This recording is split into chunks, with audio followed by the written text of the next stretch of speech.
Hello my dear viewers and learners, আসসালামু আলাইকুম। Hello viewers, বোর্ডে লক্ষ্য করুন 5টি বাক্য লেখা রয়েছে।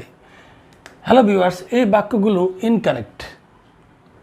আমি একটি বাক্য কারেক্ট করি, তাহলে আপনারা বুঝতে পারবেন আজকের ক্লাসটির মূল কথা কি। আই হোপ, আমি আশা করি। আই পাস দ্য এক্সাম, আমি পরীক্ষায় পাশ করি, এটা হবে না। তাহলে হবে আমি আশা করি আমি পরীক্ষায় পাশ করব, অর্থাৎ পাশ করি হবে না, পাশ করব হবে। এখন এই পাস কথাটি এখানে ভুল রয়েছে, তাহলে আমরা লিখব আই শ্যাল পাস। এখন এটা কারেক্ট হয়ে গেল, অর্থাৎ আমরা এখানে ফিউচার ইনডেফিনিট টেন্স ব্যবহার করলাম। তাহলে আপনারা বুঝে ফেলেছেন যে আজকের আলোচ্য বিষয় ফিউচার ইনডেফিনিট টেন্স। তেমনি আমি যদি বলি যে আই হোপ না বলে আই সাপোজ, মানে আমি মনে করি, I shall pass the exam, আমি বলতে পারবো। আর এখানে যদি বলি যে I imagine I shall pass the exam, তাও আমি বলতে পারি। আজকের ক্লাসে বিস্তারিত ব্যাখ্যা থাকবে। আমি দ্বিতীয় বাক্যটি আপনাদের কাছে একটু ক্লিয়ার করি। আই থিঙ্ক, আমি মনে করি, হি গেট এ প্লাস, অর্থাৎ হলো সে এ প্লাস পাবে। তাহলে he will get A plus, say A plus পাবে। তারপর আই বিলিভ, আমি বিশ্বাস করি, she make a good result, অর্থাৎ হলো সে ভালো রেজাল্ট করবে। তাহলে she will make a good result. তারপর আই এম শিওর দ্যাট, আমি নিশ্চিত যে, he will get golden A plus. তারপর বাক্য don't worry, she will make a good result, চিন্তা করো না, সে পরীক্ষায় ভালো করবে। তাছাড়া আমি এখানে আরও বলতে পারি, যেমন আই এম শিওর দ্যাট না বলে বলতে পারি I am confident that he will get golden A plus. তারপর বলতে পারি যে আই এম ডিটারমেন্ট দ্যাট, আমি প্রতিজ্ঞাবদ্ধ যে, তখন আর এখানে হি বলা যাবে না, যেহেতু আমি প্রতিজ্ঞাবদ্ধ, I will get golden A plus. I am determined that I will get golden A plus.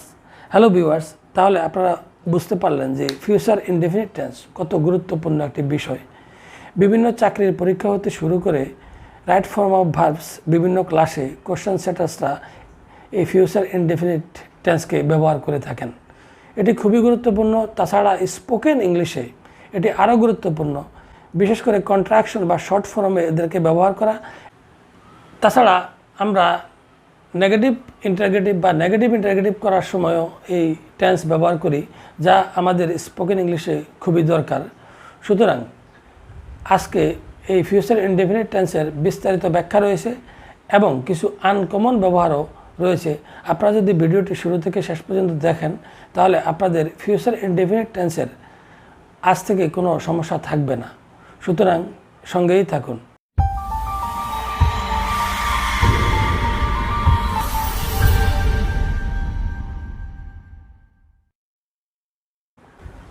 Hello viewers, প্রথমেই ফিউচার ইনডেফিনিট টেন্সের সংজ্ঞাটা একটু বিশ্লেষণ করা যাক। কোনো কাজ হবে বোঝালে ফিউচার ইনডেফিনিট টেন্স হয়। যেমন ধরুন, আমি স্কুলে যাব, I shall go to school. সে ঘুমাবে, হি উইল স্লিপ। তাহলে সে ঘুমাবে, এখানের মধ্যে ঘুমায় না বলে আমরা কি বলেছি, ঘুমাবে। সুতরাং এই কাজটি এখন যে সময় রয়েছে তার পরে হবে, অর্থাৎ সে এখনও ঘুমায় নাই, সে ঘুমাবে। তাহলে যদি ভবিষ্যতে কোনো কাজ হবে বোঝায়, তাহলে সেটি কি future indefinite tense. Hello viewers, আমি প্রথমে আপনাদেরকে দেখাবো যে রুলস ছাড়া কীভাবে ফিউচার ইনডেফিনিট টেন্স করা যায়। আপনারা বোর্ডে 5টি ভার্ব লক্ষ্য করেছেন, সেটি হলো গো অর্থ যাওয়া। আমি যদি বলি যে আমি যাই, তাহলে আই গো। এখন আমি বললাম যে আমি যাব, তাহলে আমি যাই কথাটার সাথে, অর্থাৎ এই যে গো কথাটা, এর সাথে আমি ব ব্যবহার করেছি। তাহলে আমরা ব ইংরেজিটা যদি এনে দিই, তাহলে এটি কিন্তু ফিউচার ইনডেফিনিট টেন্স হয়ে যাবে। আমি ব ইংরেজি শ্যাল এবং উইলকে ব্যবহার করব। তাহলে আমার দাঁড়াবে আই শ্যাল, অর্থাৎ হলো বটা আমরা আগে লিখবো, যাইটা পরে লিখবো। আই শ্যাল গো, আমি যাব। তেমনি বললাম যে আমি শিখি, আই লার্ন, আমি শিখব, আই শ্যাল লার্ন। আমি ইংরেজি শিখব, আই শ্যাল লার্ন ইংলিশ। তারপরে আমি খেলা করি, আই প্লে। আমি খেলবো, আই শ্যাল প্লে। তারপরে আপনি যদি হি দিয়ে বলেন যে হি প্লেজ, সে খেলে, সে খেলবে, he will play, she will play. তারপর ক্যাচ দিয়ে যদি বলেন যে তারা মাছ ধরে, তাহলে দে ক্যাচ ফিশ, আর তারা মাছ ধরবে, দে উইল ক্যাচ ফিশ। বলেন যে আমরা সাঁতার কাটি, তাহলে উই সুইম। যদি বলে যে আমরা সাঁতার কাটবো, উই শ্যাল সুইম। যে আমরা যদি ইংলিশটা ব্যবহার করি, এই সাঁতার কাটা এটা তো প্রেজেন্ট ফর্ম, সুতরাং এটা মূল ক্রিয়া, এই মূল ক্রিয়ার সাথে, তাহলে কিন্তু আমাদের এই ফিউচার ইনডেফিনিট টেন্সটা হয়ে যাচ্ছে। অর্থাৎ এভাবে আমরা কিন্তু রুলস ছাড়াই আমরা এটাকে সলভ করতে পারি।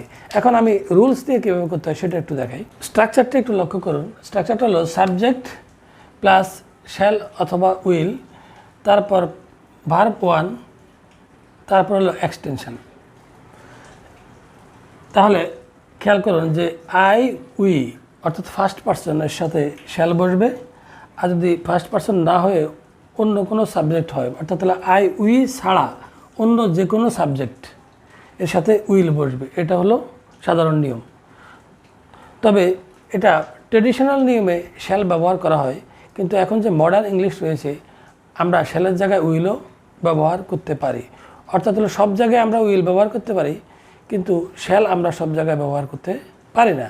তাহলে আমরা যদি শুধু উইল শিখি তাতেও আমাদের চলবে। তারপরেও আমরা নিয়মটা একটু জানবো।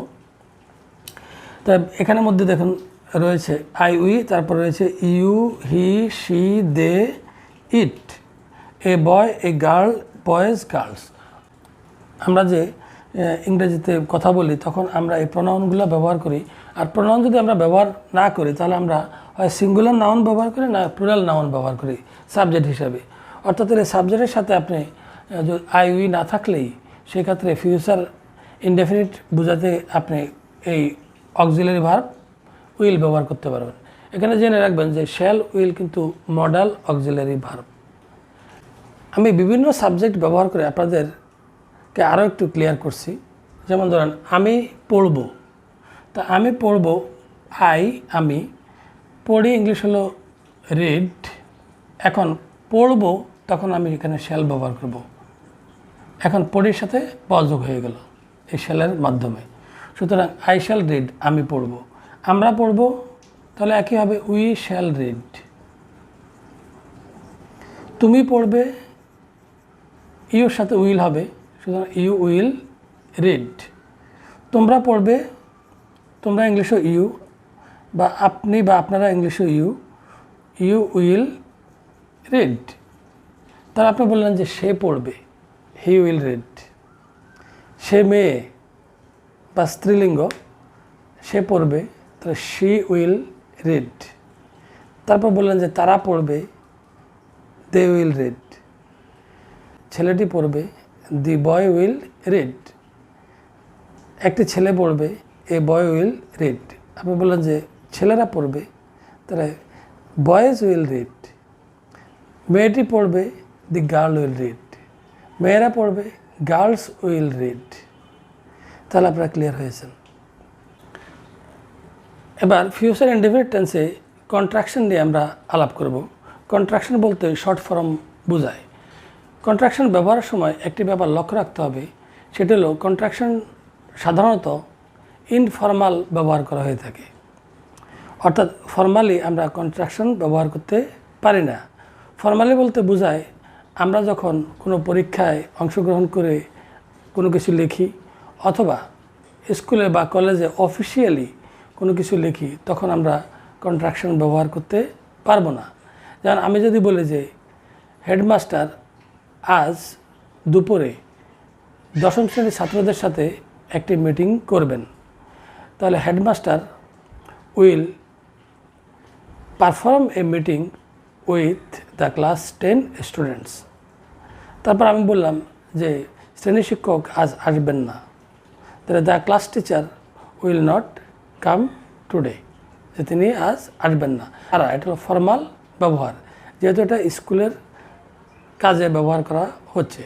আমরা যখন স্পোকেন করি বা ইংলিশে কথা বলি তখন কিন্তু আমাদের কন্ট্রাকশন ব্যবহার করতে হয়। আর কন্ট্রাকশন যদি আমরা না বুঝি তাহলে নেটিভ যে স্পিকার রয়েছে তাদের ইংলিশ আমরা বুঝতে পারবো না। সুতরাং আমি একটু কন্ট্রাকশন করে আপনাদেরকে দেখাচ্ছি। যেমন আই শ্যাল, এটাকে কন্ট্রাক্ট করলে হবে আইল, অর্থাৎ হলো আই শ্যাল। এই শ্যা কথাটা বাদ হয়ে যাবে, শুধু ডাবল এল কথাটা আসবে। তাহলে আই শ্যাল এটা হবে I'll, we shall will, you will you'll, he will he'll, she will she'll, it will ইটিল, এভাবে হবে। আর যদি আমরা এর সাথে নট যোগ করি, যেমন আই শ্যাল নট, অর্থাৎ এর সাথে আমরা নট যোগ করব, তবে আই শান্ট। আমরা আই ওন্টও ব্যবহার করতে পারবো। উই শ্যাল নট অর্থাৎ হলো কি উই শান্ট অথবা we won't. You will not you won't, he will not he won't, she will not she won't, it will not it won't. তাহলে আমি একটু বাক্য ব্যবহার করি। আমি বললাম যে শর্ট ফর্মে I'll drink, will drink, you will catch, he will catch, she will help, it will sink. তাহলে আমরা এভাবে বলতে পারি I'll drink, will drink, you will drink, she'll drink, he'll drink. তারপর আমি বললাম যে I'll draw, will draw, you will draw, he will draw, she will draw, it will draw. I'll catch, will catch, they will catch, she will catch, a boy will catch, a girl will catch. তাহলে আপনারা কন্ট্রাকশনটা বুঝতে পেরেছেন। Negative interrogative এবং negative ইন্টারগেটিভে এটাকে কীভাবে ব্যবহার করা যায় সেটা দেখাচ্ছি। আর এটি ইংলিশ স্পিকিংয়ে আপনাকে যথেষ্ট উপকার দিবে। যেমন ধরুন আমি ছবি আঁকবো, তাহলে কী হবে I shall draw a picture. তারপর হলো আমি ছবি আঁকবো না, তাহলে আমি এই শ্যাল যে অক্সিলারি ভার্ব রয়েছে এর সাথে একটি নট যোগ করব, I shall not draw a picture. আমি কি ছবি আঁকবো, তখন আপনি শ্যালটি আগে আনলেই হবে, অর্থাৎ শ্যাল প্রথমে আসবে। Shall I draw a picture, আমি কি ছবি আঁকবো। আমি কি ছবি আঁকবো না, তো এটাকে আপনি শান্ট আইও লিখতে পারেন, শান্ট আই, অথবা শ্যাল আই নটও লিখতে পারেন। তাহলে shunt I draw a picture,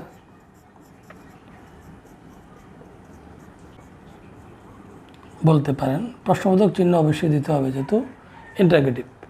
তাহলে এভাবে আমি আরও বলতে পারি, যেমন সে ছবি আঁকবে, তাহলে he will draw a picture. সে স্ত্রী অর্থাৎ হলো she will draw a picture. সে ছবি আঁকবে না, he will not draw a picture, she will not draw a picture. তারা বললেন যে তারা ছবি আঁকবে, they will draw a picture. তারা ছবি আঁকবে না, they will not draw a picture. আবার আপনি ইন্টারগেটিভ করতে পারেন, সে কি ছবি আঁকবে, তাহলে will he draw a picture. সে কি ছবি আঁকবে না, অর্থাৎ negative interrogative, will he not draw a picture, অথবা won't he draw a picture. তারপর আপনি বললেন তারা কি ছবি আঁকবে, will they draw a picture. তারা কি ছবি আঁকবে না, will they not draw a picture, অথবা won't they draw a picture, অবশ্যই ইন্টারগেটিভের ক্ষেত্রে প্রশ্নবোধক চিহ্ন দিবেন। তারপর বললেন যে তুমি পান করবে, তুমি দুধ পান করবে, তাহলে ইউ উইল ড্রিঙ্ক মিল্ক। তুমি দুধ পান করবে না, you will not drink milk. তুমি কি দুধ পান করবে, উইল ইউ ড্রিঙ্ক মিল্ক। তুমি কি দুধ পান করবে না, ওন্ট ইউ ড্রিঙ্ক মিল্ক। তাহলে কিভাবে নেগেটিভ ইন্টারগেটিভ এবং নেগেটিভ ইন্টারগেটিভ করতে হয় আপনারা সেটা জানলেন। এখন আমি আপনাদেরকে শ্যাল উইলের কিছু আনকমন ব্যবহার দেখাবো। হ্যালো ভিউয়ার্স, এই বাক্যগুলো ভুল রয়েছে, এগুলো কারেক্ট করতে হবে। তাহলে প্রথম বাক্য খেয়াল করুন, they meet you at the school. এখানে বাক্যটিতে বলতে চাচ্ছে যে তারা তোমার সাথে স্কুলে দেখা করবে। তাহলে এখানে এই মিট কথাটি ভুল রয়েছে, তাহলে আমরা লিখব they will meet, they will meet you at the school. তারপরে I give you the assignments, আমি তোমাকে অ্যাসাইনমেন্টগুলো দিব।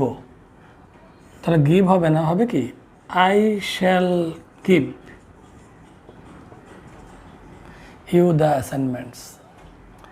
তারপর হলো she give us a party, অর্থাৎ সে আমাদেরকে একটি পার্টি দিবে। তাহলে she will give, she will give us a party, সে আমাদেরকে একটি পার্টি দিবে। Banks will open at 9 AM, will open মানে 9টা বাজে ব্যাংক খুলবে। তারপর হলো ব্যাংকস উইল ক্লোজ মানে বন্ধ হবে অ্যাট 4 PM। তাহলে আপনারা বুঝতে পারলেন। আরও 4টি বাক্য লক্ষ্য করুন, এই বাক্যগুলো নেগেটিভ অর্থ বহন করে। যেমন ধরুন, the restaurants deliver food on Fridays, অর্থাৎ রেস্টুরেন্টগুলো শুক্রবারে খাদ্য সরবরাহ করবে না। অর্থাৎ আমরা এখানে লিখব উইল নট ডেলিভার বা ওন্ট ডেলিভারও লেখা যাবে যদি আমরা ইনফর্মাল ইউজ করি। The restaurants will not deliver foods on Fridays. তেমনি banks will not be opened, bank খোলা থাকবে না অন ফ্রাইডেজ অ্যান্ড স্যাটারডেজ, শুক্রবার এবং শনিবার। তারপর হলো আমি ফ্রি থাকবো না ফ্রাইডে ছাড়া। তো I shall not be free, I shall not be free until Friday, বা I will not be free লিখলেও চলবে। I will not have time, I will not have time tomorrow, আগামীকাল আমার কোনো সময় থাকছে না। তাহলে বাক্যের যে মিনিং সেটা বুঝে আমরা কিন্তু এই ফিউচার ইনডেফিনিট টেন্সের নেগেটিভও করতে পারি। এবার কিছু ইন্টারগেটিভ দেখা যাক। বাক্য 3টি লক্ষ্য করুন। প্রথমে গ্যাপ রয়েছে, ব্ল্যাঙ্ক ইউ স্টিল লাভ হার, অর্থাৎ তুমি কি এখনও তাকে ভালোবাসবে। তাহলে প্রথমে আসবে উইল ইউ স্টিল এ লাভটা এখানে বসে যাবে, will you still love her, তুমি কি এখনও তাকে ভালোবাসবে। তারপর হলো blank he blank sit for the SSC exam this year, সে কি এবছর এসএসসি পরীক্ষা দিবে। তাহলে হবে will he sit for the SSC exam this year, অর্থাৎ সে কি এবছর পরীক্ষা দিবে। তারপরটা সে কি চাকরিটি পাবে। তাহলে will she get the job, সে কি চাকরিটি পাবে। তাহলে আপনারা 3 ধরনের আনকমন যে বাক্যগুলো রয়েছে সেগুলোর কারেকশান করলেন। কোথাও কোথাও শ্যাল ব্যবহার না করে আমাদের উইল ব্যবহার করতে হয় বা উইল ব্যবহার না করে শ্যাল ব্যবহার করতে হয়। এখন আমি আপনাদেরকে সেটি দেখাবো। হ্যালো ভিউয়ার্স, আমরা এতক্ষণ জানলাম যে ফার্স্ট পারসন অর্থাৎ আই আর উইর সাথে শ্যাল বসে এবং সেকেন্ড এবং থার্ড পারসন বা অন্যান্য সব সাবজেক্টের সাথে উইল বসে, কিন্তু এর মধ্যে কিছু ব্যতিক্রম রয়েছে, সেটি আমাদের জানা অত্যন্ত প্রয়োজন। সাধারণত যদি প্রতিজ্ঞা বা দৃঢ় সংকল্প বা নির্দেশ বোঝাতে ফিউচার টেন্স ব্যবহৃত হয়, সেক্ষেত্রে কিন্তু উইল না ব্যবহার করে আপনাকে শ্যাল ব্যবহার করতে হবে, শ্যাল ব্যবহার না করে আপনাকে উইল ব্যবহার করতে হবে। আমি কয়েকটি উদাহরণের মাধ্যমে আপনাদেরকে ক্লিয়ার করি। 1 নম্বর উদাহরণ, I shall appear at the SSC exam. আমি এসএসসি পরীক্ষা দিব। দ্বিতীয় বাক্যে রয়েছে I dash get an A+ on the exam. এখন আমি বললাম যে এই পরীক্ষায় আমি একটি A+ পাবো, অর্থাৎ আমার এটা একটি প্রতিজ্ঞা বা আমার একটি প্রমিস। সুতরাং আমি এখানে আই শ্যাল ব্যবহার না করে আই উইল ব্যবহার করব। I will gate an A+ on the exam, তাহলে বাক্যটি কারেক্ট হবে। তারপরে দেখুন, we shall read books in the class. আমরা ক্লাসের মধ্যে বই পড়ব। তারপরের বাক্য, we dash not allow gossiping in the class, অর্থাৎ আমরা ক্লাসের মধ্যে গল্প করা এটাকে সুযোগ দিব না, অর্থাৎ আমরা ক্লাসের মধ্যে কাউকে গল্প করার সুযোগ দিব না। তাহলে আমাদের এটা একটা দৃঢ় সংকল্প, আমাদের একটা দৃঢ় ইচ্ছা বা strong determination. We will not, এক্ষেত্রে শ্যাল বসে নেই, উইল বসে। We will not allow gossiping in the class. তারপরে বাক্য, you will study in your free time. তোমার অবসর সময়ে তুমি পড়বে।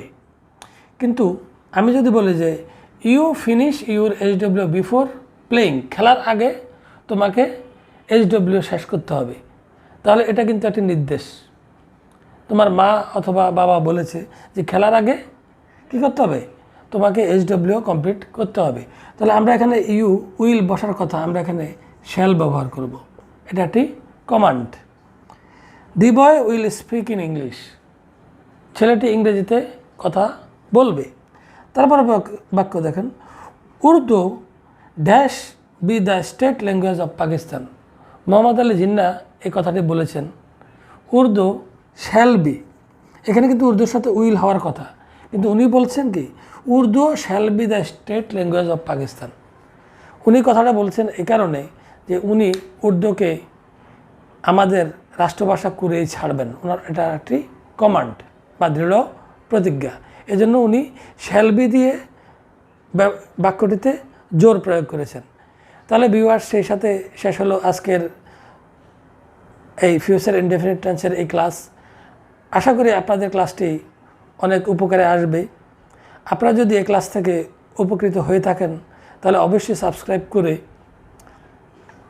এই চ্যানেলের সাথে থাকবেন আরও মূল্যবান ক্লাস পাওয়ার জন্য। লাইক এবং কমেন্ট করতে ভুলবেন না। আপনাদের কমেন্ট পেলে আমি আপনাদের ডিমান্ড অনুযায়ী ক্লাস দেওয়ার চেষ্টা করব। আল্লাহ হাফেজ।